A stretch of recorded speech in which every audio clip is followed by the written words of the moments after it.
Now, this one you might not have heard of. This company is actually letting you use alcohol to invest in your future.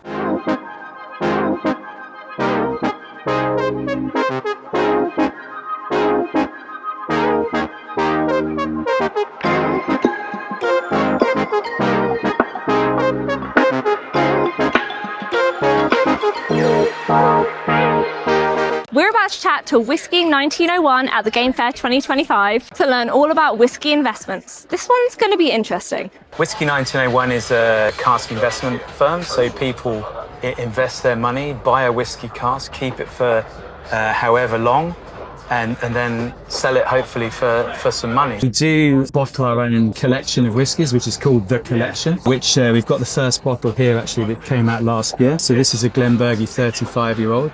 So from the Glenbergie distillery in Speyside. I actually was very lucky. I got to pick the cask and actually pick the whiskey that went into the bottle with Aaron, the CEO and founder. And we've actually won this very prestigious award at the World Whisky Awards, which was a great achievement for our first bottling. So in the investing side of things, people buy the cask and you guys keep the cask? So what happens is you buy the cask, we keep it via a facility called the Lowland Bonds. That's up in Scotland. It has to be stored in Scotland to maintain its status as Scotch whisky. You can keep it there for as long as you want for a small fee each year, which covers things like the insurance. The guys at the facility will also check your cask to make sure it's not leaking. They will check the strength. You get a constant report of what happens.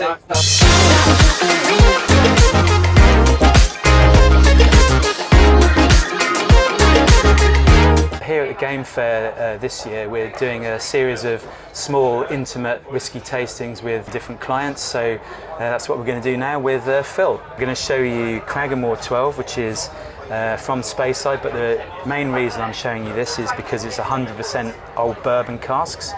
So these casks come from the American state of Kentucky.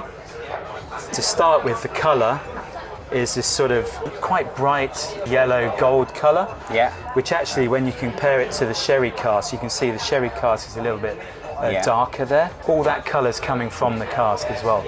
So when whiskey comes off the still, it is clear. It's like water basically, but 65% alcohol.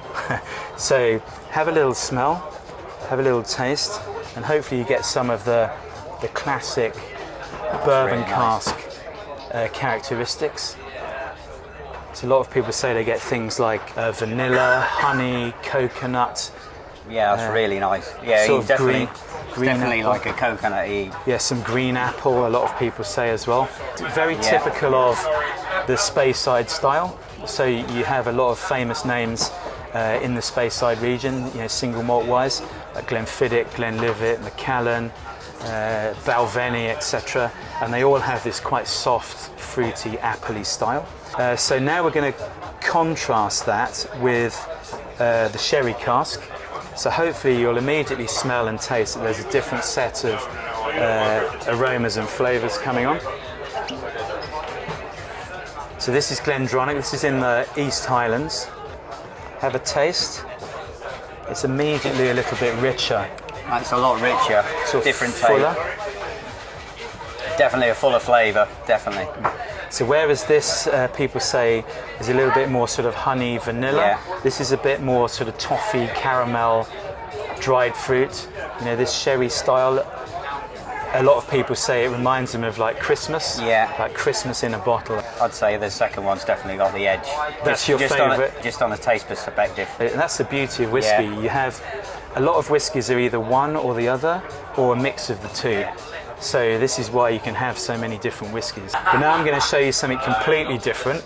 This is the smoky, peaty style, which particularly the islands of Scotland are known for, and particularly one island called Islay, which is at the bottom of the Hebridean chain. So this is Lafroig, which is the biggest selling of that style. Lafroig, 10 years old. So neither of the ones so far have had any peat at all. So this is a very different beast. You can smell it straight away. You can smell it completely different.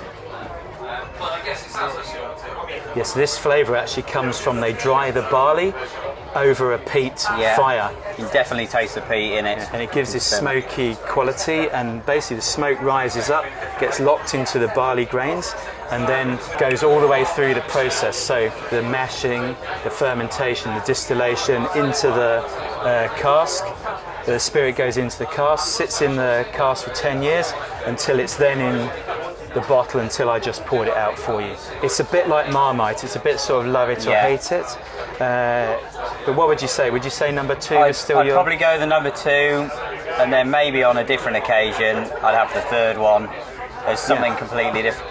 I think the third one, something as a completely different experience to somebody. The third one's a completely different kind of thing. Something like this with after dinner, maybe with a cigar. Something like that works. This style works particularly well with like desserts, like chocolate or cheese boards, something like that. And this one, a bit lighter, you can even have almost like an aperitif a little bit before dinner or something like that. That's basically your whiskey tasting in a very small nutshell. So hope you enjoyed that. Yeah, definitely. Yeah. Thank you. Thank you, Matt. Cheers. That was great catching up with Matt at Whisky 1901. If you enjoyed the video, be sure to follow Gunstar on Facebook, Instagram, YouTube, and TikTok.